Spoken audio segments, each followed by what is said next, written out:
तर मंडळी तुम्ही देखू शकता आपली महाराष्ट्र सरकारने परिस्थिती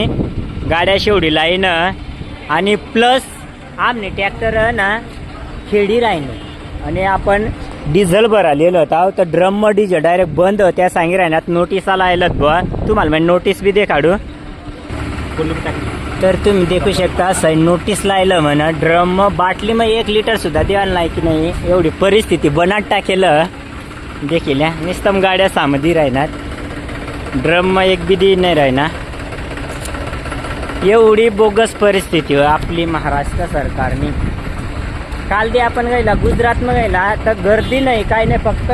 आपला महाराष्ट्र सरकारनं एवढा भीक माग्या व्हायचा ना जबरदस्त लुटाने माग लागणार पैसा वाढाय दिनात तरी पेट्रोल डिझेल भेटी नाही राहणार एवढी बोगस परिस्थिती व आपण आता विचार कर शेतकरीनी करा तर करा ना काय एवढी जर वाईट परिस्थिती होई आपण ट्रॅक्टर तंग खेडी राहणार आणि डिझेल लेवायला आता डायरेक्ट आपण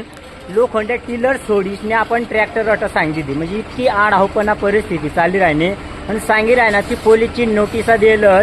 त्यामुळे ड्रम बाटली मग कासामध्ये देता येणार नाही बा विचार कर एवढी वाईट परिस्थिती शेतकरीने सुद्धा कोणी विचार करी नाही राहणार इतकी हरामी परिस्थिती व आपली महाराष्ट्र